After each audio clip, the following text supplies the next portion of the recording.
Hello and welcome to Meg's Mysteries. I'm so glad you can join us again.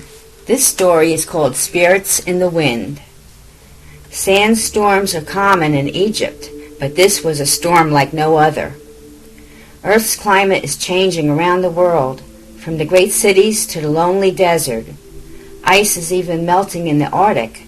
Rainforests are dying, and soon all will feel the wrath of Mother Nature. This was a colossal storm felt all around the world.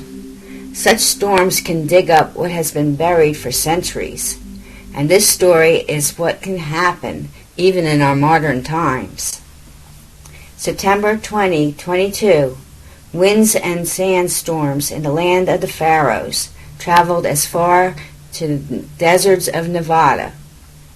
He woke up in a place not familiar. It was a desert, but not his desert, not his Egypt. The storm woke him up from his restful sleep. It stirred up the spirits from the underworld and dropped him in modern-day Nevada. The god Ra looked up at the sky and screamed, "Who dares disturb me?" Then he gets no answer, just a cry of a passing falcon.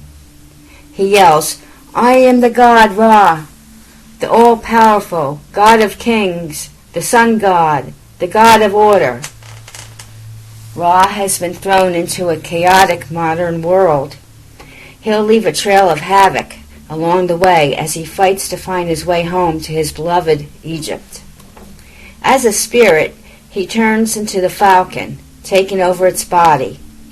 That was one of the forms he was known as. He is pictured in hieroglyphics in the form of a falcon head on a man's body, in the walls of many tombs. Now he takes to the sky, flying over the desert. Then he finds himself flying over the modern-day Vegas Strip. He spots the pyramid of the Luxor casino. His first purpose before going back to Egypt is to find his true lost love. He must find the goddess Hathor, dignity of the sky, and his true love. He feels her presence here in this strange place. She must have followed him. She was known to be his protector in their day, and still protects him even now. Maybe she was also brought with the sandstorm. No matter what, they will return to Egypt and to their resting place together. As the falcon, he flies high into the sky and settles down on the Vegas Strip, on Fremont Street. Then he takes over the body of a man that is dressed in a garb of the pharaohs. The man must have been an advertisement for the Luxor casino. No one thinks anything of it. It's Vegas, where anything can happen. People are strange, especially on Fremont Street. It so happens that I'm a blackjack dealer at the Luxor. My name is Cassie O'Connell. I've been working here for 3 years, and this was a night to remember. The place was packed, tables full, lights and bells going off, and people just having fun. Vegas never sleeps. There's always excitement and thrills to be had at any hour. It was well after midnight, and I just started my shift. My friend Barry was at the next table, and we were both setting up for the crowd. Then this strange man in Egyptian clothes came up to me. I thought he worked there, and maybe he was a walking prop for the Luxor with his Egyptian theme. He said in a loud, booming voice, "Where is Hathor?" It was in English, but it was hard to understand him with his heavy accent. I said, "Pardon me, I don't know what you're saying." He said, "I am the god Ra, God of the sun, God of kings, God of the sky, God of order." I said, "Okay, I'm Cassie. What do you need from me?" I thought he must be in character, so I played along with him until I get a blackjack player to come to my table.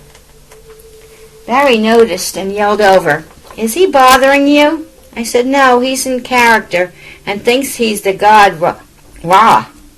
Then Ra turned to Barry and gave him an angry look and said, "I am Ra." Barry just said, "Okie dokie, this guy's a nutcase. Shall I call security?" I told Barry, "He's harmless, he's just play acting." But then Ra, in a sad voice, said, "I'm in a strange land, strange time. Please help me find my love, Hathorn, and help us go home. We must find our way back to Egypt and my resting place, so we can return to the underworld together. The winds delivered us here." The sandstorm was in the news, and we did get a sandstorm warning, but that was yesterday, and this was very common in Nevada. But I never saw a sandstorm with such rays and destruction as this one. Then he said, "The sands of Egypt came with the wind, and to your place it swept us up. We were disturbed far down into the underworld where we both were at peace. You will help me, I command it." I said, "Hold on, fella. You might be a big shot in Egypt, but here we ask nicely for a favor." Barry said, "Don't upset him. He thinks he's really Ra." Then I told Ra, "I'll help you look for Hathorn here, but when my shift ends." He said, "I will stay. You will help me." And this time it was not a command. He said it nicely, and he said, "I will come back." So after our shifts, Barry and I went looking for him, but he was nowhere in sight. So Barry said, "He must have found her or just left. Let's just go home." When we went outside, we saw Ross standing by the pyramid in front of the casino. I said, "We have to help him. I don't really believe he's Ra, but let's see what we can do." Ross said, "I waited and looked but did not find her, but I feel she's close by." Then a strange thing happened. I started to believe him. I don't know why. Barry jokingly asked, "Do you have a picture of her?" I said, "Stop kidding around." Ra just stared at the hieroglyphics on the column in the lobby of the Luxor.